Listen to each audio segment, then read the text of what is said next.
ድረስ ወላጅ ይሄን ነገር ስለማያውቅ ለመቆጣጠር አይችልም። የሚያውቀው ጫት ምናምን ሲጋራ ሽታ ስለሚኖረው ምናልባት አሁን የሚዋጡ መድኃኒቶች ይብን ለሕክምና የሚመጡ መድኃኒቶችን መጠቀም ጀምረዋል ልጆች እዚህ በምናየው። ስለዚህ ልጆቹን ወላጅ በደንብ መከታተል አለበት ብዬ ነው የማስተላልፈው ነገር። በጣም አመሰግናለሁ ዶክተር። በድጋሚ በመጀመሪያ ለታካሚዎች የምታደርጉላቸው የህክምና አይነቶች ምን ምንድን ናቸው? ከታካሚዎቹ ጋር ያላችሁ ግንኙነት ምን ይመስላል? እንዲሁም ደግሞ በህክምና ሂደት ውስጥ አስቸጋሪ ነገር ምንድን ነው? ምናልባት እዚህ ያው የሱስ ህክምና ነው የምንሰጠው። ስሙም እንደሚናገረው የሱስ ህክምናና ማገገሚያ ቦታ ነው። ስለዚህ ሌሎች ህክምናዎች አይሰጡም። የምንሰጠው የሱስ ህክምና ነው። ሜንሊ የምንሰጠው በዋናነት የሱስ ህመም የንግግር ህክምና ነው የሚደረገው።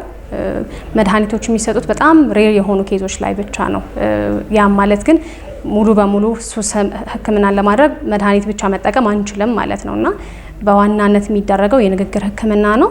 በጋራና በግል የሚደረጉ አይነት የንግግር ህክምና አይነቶች እንሰጣለን። ምናልባት ቻሌንጅ ሊሆን የሚችለው የእጥረት ነው፣ የአልጋ እጥረት። በጣም ብዙ ፍላጎት አለ። የሱስ ህመም ተጠቂ በጣም ብዙ ሰው አለ።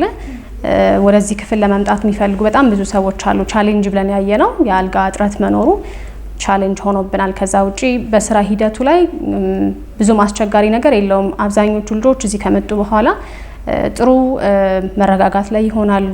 ህክምናውን ለመቀበል ጥሩ ደረጃ ላይ ይሆናሉ። ፈታኝ ሁኔታዎች አልገጠሙንም ከታካሚዎች ጋር በተገናኘ ማለት ነው። ምናልባት ከአልጋ እጥረቱ ውጪ ማዕከሉ በምን መስፈርት ነው ተጠቂዎችን የሚቀበለው? እንዲሁም ደግሞ በብዛት ተጠቅተው የሚመጡትስ በየትኛው የሱስ አይነትና የእድሜ ክልል ደረጃ ነው?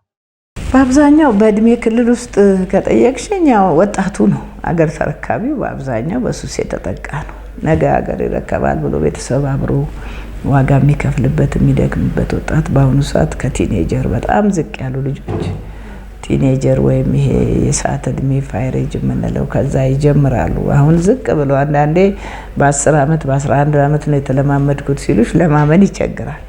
ግን አሁን ቅድም ያየሻቸው የ15 የ16 የ17 ዓመት ልጆች ናቸው። አንድ ሰው ሱሰኛ የሚባለው መቼ ጀምሮ ነው? ሲለማመደውና ከለመደው ነገር ውጪ መንቀሳቀስ ሲያቅተው ነው። ትምህርታቸው ይቋረጣል፣ ስራቸው ይቋረጣል፣ ከቤተሰብ ጋር ያላቸው ግንኙነት ይበላሻል።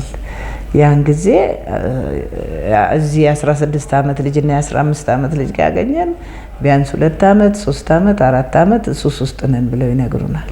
ያንን እድሜ መገመት ቀላል ምንም የሚከብድ አይደለም።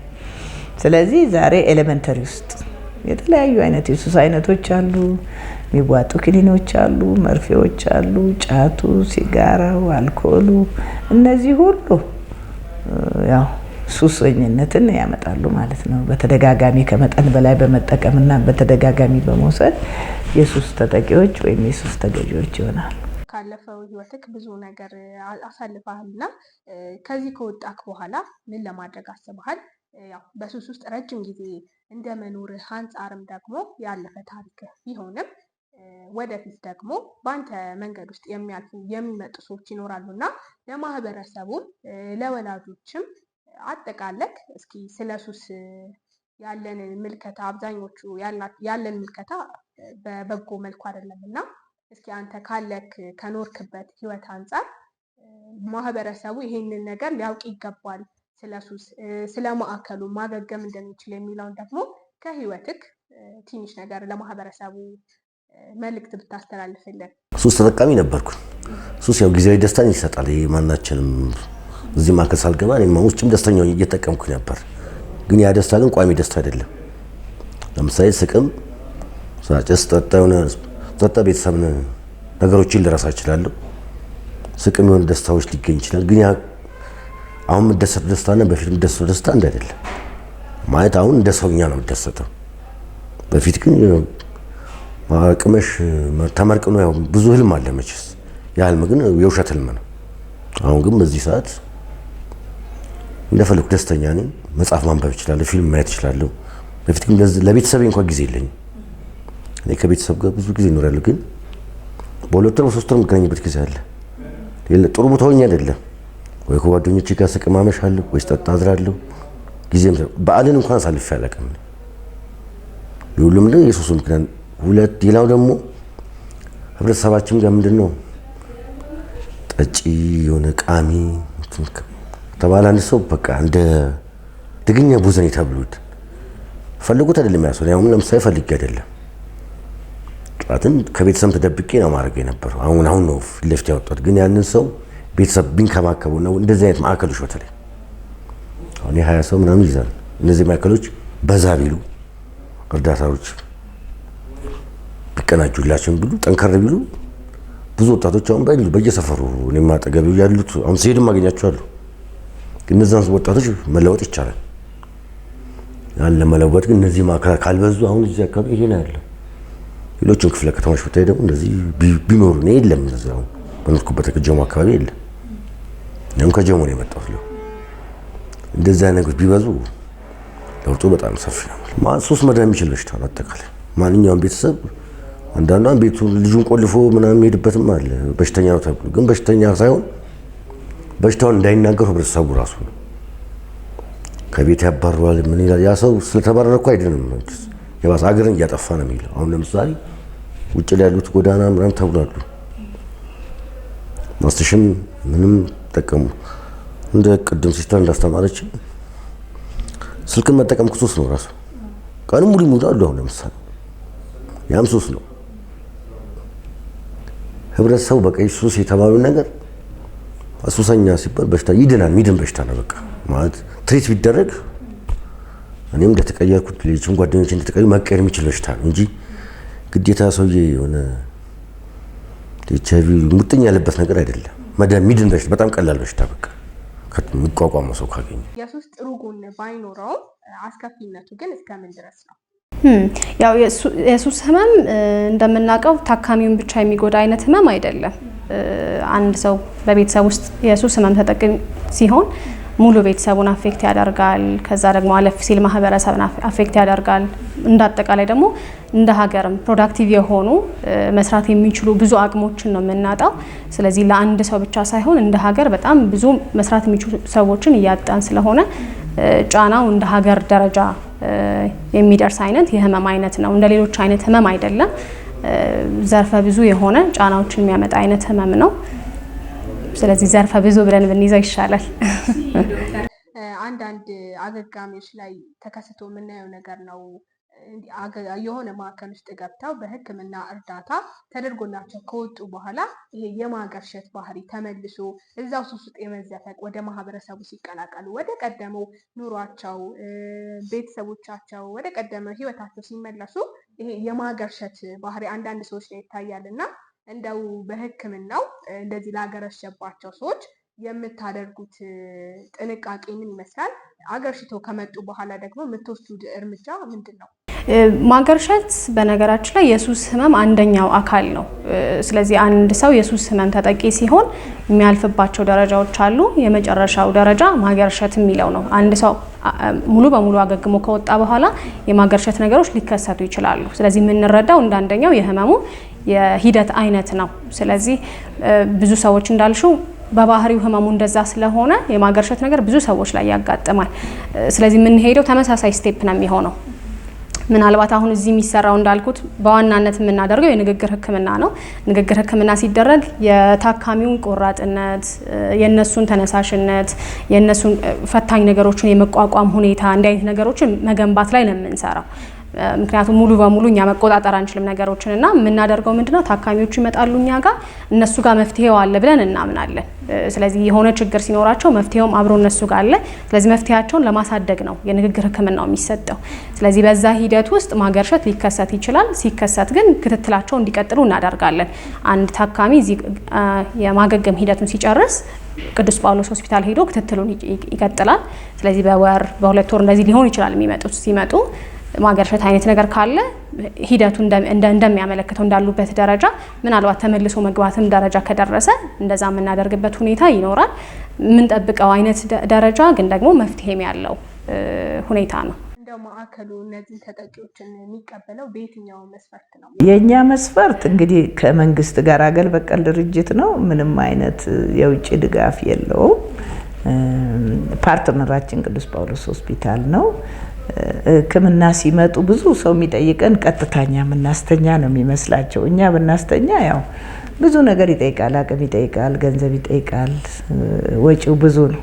የግል እንደዚህ አይነት ስራ የሚሰሩ ሰዎች ያው ወጪውን መሸፈን ስለማይችል ከፍ ያለ ገንዘብ ይጠይቃሉ።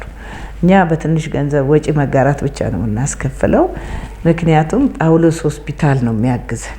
ጳውሎስ ሆስፒታል ሐኪሞችን፣ ምግብን፣ ጤና ባለሙያ ያግዘናል። ስለዚህ ዝቅ ባለ ገንዘብ ነው የምንቀበለው፣ በጎ አድራጎት ስለሆነ በየጊዜውም ለ2 ወር ነፃ መረጃ ለሚያመጡ ሰዎች ለ2 ሰው ነፃ አልጋ እንሰጣለን። በዛ ውስጥ መስፈርታችን ማንም ሰው መጥቶ እዚህ ቀጥታ አይተኛም፣ ጳውሎስ ሆስፒታል ነው የሚሄደው። እኛ እዚህ እናማክራለን፣ ወደ ጳውሎስ እንልከዋለን። እዛ ሄደው ካርድ አውጥተው ሳይካትሪስቶች አይተውት የሚያስፈልገውን የምርመራ አይነት አድርገው ገምግመው ይሄ ሰው ሱስ ብቻ ነው ወይስ ተያያዥነት ያለው ችግር አለው ብለው ራሳቸው አጣርተው ይሄ መተኛት አለበት የሚለውን የሚልኩልን እነሱ ናቸው ማለት ነው። ማን ነው የሚያመጣቸው? የራሳቸውን ፈቃደኝነት ይጠይቃል። ከሱስ መውጣት ፈልጋለሁ አቅቶኝ ነው፣ ቤተሰብ ከረዳው፣ ሕክምና ካስፈለገ እኔ ስላቃተኝ ነው አግዙኝ እሺ የሚሉ ፈቃደኛ የሆኑት ናቸው። መስፈርታችን አንደኛ ፈቃደኛ መሆን አለባቸው።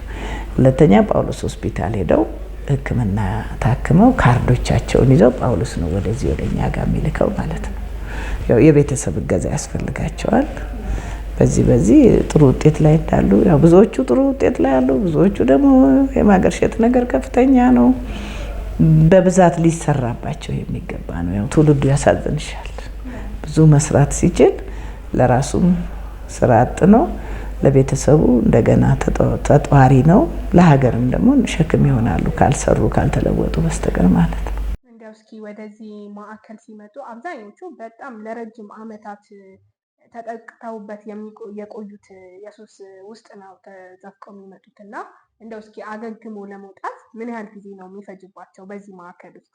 እኛ እንግዲህ ከሐኪሞቹ ጋርና ከራሳቸው ጋር ቅድም እንዳልኩሽ የራሳቸው ፈቃደኝነት ስለሚጠይቅ እስከ 3 ወር 4 ወር ማክሲመማችን 4 ወር ነው። ለሌላው የሚዳረስ የሚፈልጉ ብዙ አሉ። የቦታ እጥረት አለን፣ የአልጋ እጥረት አለን። በስፋት እየሰራን አይደለም፣ ጥቂት ጠብታ ነው የምንሰራው። ያችን ደግሞ አድኑን አውጡን ለሚሉት እድል ለመስጠት ከፍተኛችን 4 ወር ነው። 3 ወር ድረስ ያው የራሳቸውን ውሳኔ የራሳቸውን አስተሳሰብ ከቀየሩ መውጣት ይችላሉ በሚል የሐኪሞች ውሳኔ እስከዛ ድረስ ነው። ሁላችንም በዚህ እንስማማል። የታካሚዎች አቀባበልስ ምን ይመስላል? አብዛኞቹ ሰዎች እኛ ጋር ከመጡ በኋላ ጥሩ የሆነ አቀባበል አላቸው። እንዳልኩት ምናልባት የሚዘገዩበት አንደኛው ምክንያት ካለማወቅም ይሆናልና እንዲህ አይነት መፍትሄ እንዳለ ሲያውቁ በደንብ በደስታ ነው የሚቀበሉት። ብዙ ሰዎች የቆራጥነት ደረጃቸው ጥሩ ደረጃ ነው ያለው። በጥሩ ሂደትም ከዚህ ከወጡም በኋላ የሚቀጥሉ ሰዎች አሉ በደንብ እና አቀባበላቸው ጥሩ ነው። ፈታኝ ነገሮች ይኖራሉ። ያው ሱስ በባህሪው አምጡ የሚል ነገር የማስቸገር የድሮ ነገሮችን ማስታወስ ይኖራል። ግን አብዛኞቹ ቆራጥነታቸው ጥሩ ነው። አቀባበላቸው ከምናየው በደንብ ጥሩ ደረጃ ላይ ያሉ ሰዎች እናያለን። እንደ አዲስ ህይወት የሱስ ማገገሚያ ማዕከል እዚህ አገግመው ተሽሏቸው ከነበሩበት ህይወት ተላቀው ከወጡ በኋላ ከማዕከሉ ጋር ያላቸው ግንኙነት እስከምን ድረስ ነው? ምን ይመስላል ከወጡ በኋላ? አዎ እንግዲህ ሲወጡ እንዳልኩሽ የሚያስገቧቸውም የጳውሎስ ሆስፒታል ሐኪሞች ናቸው፣ የሚያስወጧቸውም የጳውሎስ ሆስፒታል ሐኪሞች ናቸው። ዲስቻርጅ ሲያደርጓቸው ጨርሰው ሲወጡ ክትትል ይደረግላቸዋል። እኛም ለቤተሰቦቻቸው እንደውላለን። ያው ደጋፊ ያስፈልጋቸዋል፣ የሚያግዝ ሰው ያስፈልጋል፣ ሕክምና ያግዛቸዋል፣ ቤተሰብ እገዛ ያስፈልጋል፣ የራሳቸው ውሳኔ ያስፈልጋል። ከወጡ በኋላ ግን ጳውሎስ ሆስፒታል ክትትል አላቸው። እንደየሐኪሞቹ አይነታቸውን አይተው ምን ላይ እንዳሉ አይተው በሳምንት የሚቀጥሯቸው አሉ። በወር በ15 ቀን እየቀጠሩ ፎሎ ያደርጓቸዋል። እንዳልኩሽ ደግሞ የሱስ በጣም ገፍተው ከገቡበት ተጓዳኝነት ያለው የአእምሮ ችግር ውስጥ ሊገቡ ስለሚችሉ የሚከታተሏቸው በደንብ ለብዙ ጊዜ የሚከታተሏቸው አሉ። በቀጠሮ የት ናቸው ምን ላይ ናቸው እየተባለ እኛም እንደውላለን። ጳውሎስ ሆስፒታል ደግሞ በአካል እንዲቀርቡ ያደርጋል። እሺ ዶክተር በጣም አመሰግናለሁ። እንደው በመጨረሻ እንደ ሕክምና ባለሙያነትሽ እስኪ ለማህበረሰቡ በሱስ ተያያዥነት ባለው ነገር ማገገም የሚችልም ነገር ነውና ብዙም ደግሞ ማህበረሰቡ ግንዛቤ ያለው ነገር አይደለም ይሄ ሱስ የምንለው ነገር እና እስኪ እንደ ሕክምና ባለሙያነትሽ ለማህበረሰቡ ማስገንዘብ እፈልጋለሁ የምትይው ነገር ካለ እድሉን ልስጥሽ። ምናልባት ለማህበረሰቡ የመጀመሪያው ትልቁ መሰራት አለበት ብዬ የማስበው እውቅና እንዲኖራቸው ነው። ከሱስ ህመም ጋር ተያይዞ ምናልባት ህመም ነው ብሎ ለመረዳትም አንዳንድ ሰው መቸገር አለ። ሌሎች ህመሞች ህመም ናቸው ብለን እንደተቀበልነው የሱስ ህመም አካል ላይ ለውጥ የሚያመጣ አይነት ህመም ነው። አንድ ሰው እንደው ምናልባት ከፈቃዱ እንዲህ አይነት ነገሮችን የማድረግ ነገር መጀመሪያ እንዲህ አይነት ነገሮች ቢኖሩም ከዛ በኋላ ግን አካል ላይ ለውጥ ስለሚያመጣ ህመም ነው። ስለዚህ እንደ ህመም መቀበል መጀመር አለብን ብዬ አስባለሁ። አብዛኛው ሰው እንደው ከአለመፈለግ ወይ ደግሞ ከሰዎቹ የፈቃድ እጥረት እንዲህ አይነት ነገር ይመስለዋል። ግን ደግሞ ህመም ነው በራሱ አንዴ ከተጀመረ በኋላ ለማቆም ቁጥጥር ለማድረግ የሚያስቸግር አይነት ህመም ነው። ስለዚህ ይህን ነገር በደንብ መገንዘብ አለበት። ከዛ ውጭ ደግሞ አሉ ሪሃብ ሴንተሮች አሉ የሚለውን ሰው ማወቅ አለበት ብዬ አስባለሁ። በደንብ መስራት ያለብንም ነገር መፍትሄዎች እንዳሉ አብዛኛው አሁን እኛ ጋር የሚመጡ ሰዎች ብዙ አመታት ይቆዩና ምንድነው ምክንያታችሁ ሲባሉ መረጃ የለኝም ነው የሚሉት። ስለዚህ መረጃው ሊኖር ይገባል ብዬ አስባለሁ። መፍትሄ ያለው ችግር ነው። ችግሩን ብቻ ሳይሆን መፍትሄውንም ላይ ደግሞ በደንብ አድቮኬት መደረግ መስማት ማወቅ አለባቸው ብዬ አስባለሁ። መታከም የሚችል ለውጥም የሚያመጣ የህመም አይነት ነው። ተሪከዱ እንደ ማዕከልም እንደ አዲስ ህይወት ማዕከልም ቅድም በመግቢያችን ብለውኛል ከራስዎ ችግር ተነስተው ነው እንደ ወላጅም በጣም የሚከብድ ነገር ነው። ለወላጅ ደግሞ የወለዱት ልጅ ፍሬ አፍርቶ ትልቅ ደረጃ ደርሶ እንደማየት የሚያስደስት ነገር የለም።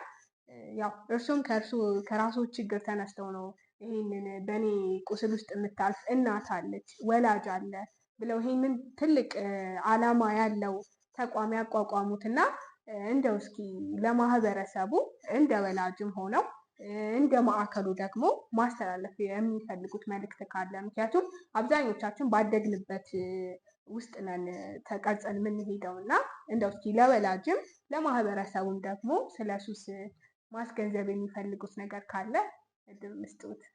እሺ ምንድነው ያው ማህበረሰባችን በሙሉ ተወቃሽ ባይሆንም አብዛኛው የሱስ ግንዛቤ የለውም።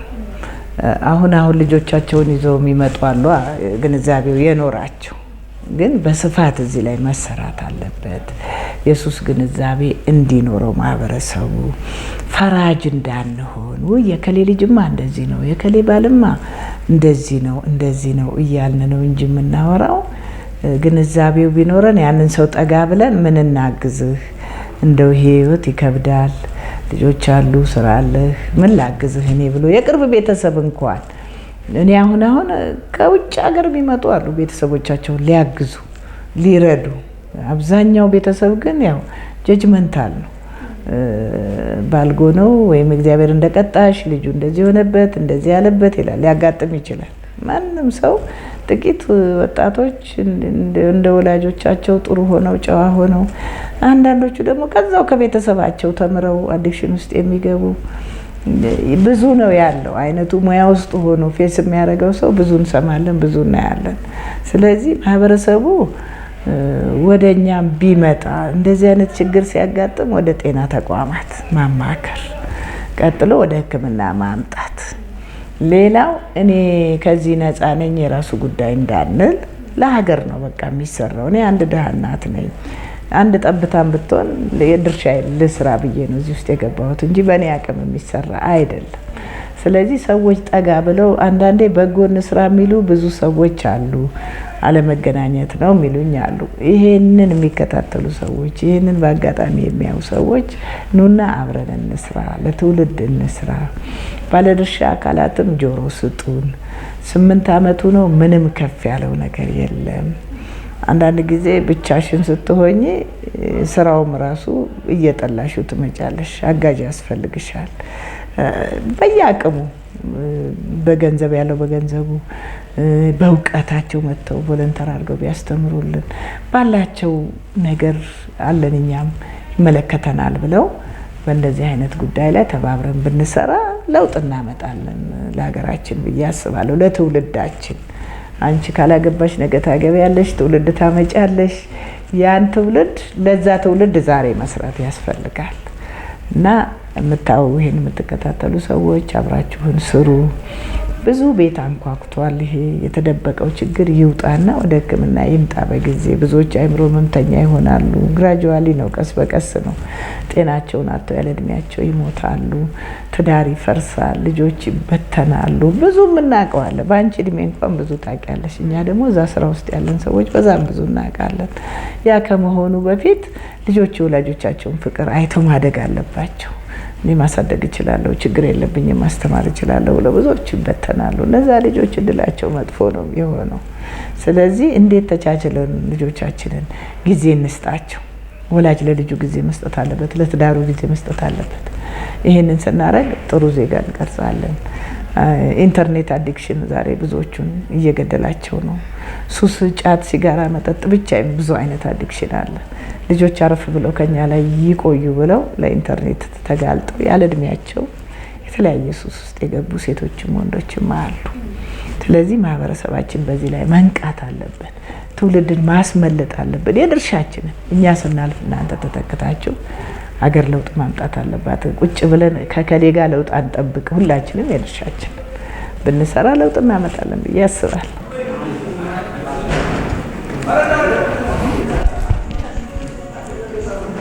ተመልካቾቻችን የኬር እንግዳ ዝግጅታችን ወደ አንድ የሱስ ማገገሚያ ተቋም ጎራ ብለን ያደረግነው ፕሮግራማችን ይህንን ይመስል ነበረ። ቀጣይ ሳምንት በተለየ ርዕስ በተለየ አጀንዳ በተመሳሳይ ሰዓት እስከምንገናኝ ድረስ ቻናላችንን ሰብስክራይብ እንዲሁም ይሄ ነገር ለብዙ ሰዎች እንዲደርስ ሼር፣ ላይክ በማድረግ ቤተሰብ ይሁኑን፣ ይቀላቀሉን። እንዲሁም ደግሞ ይህንን ማዕከል መርዳት የምትፈልጉ አካውንት ነንበራቸውን እታች ባለው መስመር እናስቀምጣለን። የበኩላችሁን የመንግስት አካላትም የግል ባለሀብት ሁላችንም ልንደግፈው የሚገባ ተቋም ነውና ሁላችሁም እንድትደግፉት ጥሪ አስተላልፋለሁ። በኬር ቮክስ አፍሪካ ስር ስለነበረን ጊዜ ከልብ አመሰግናለሁ። ቻው ቻው።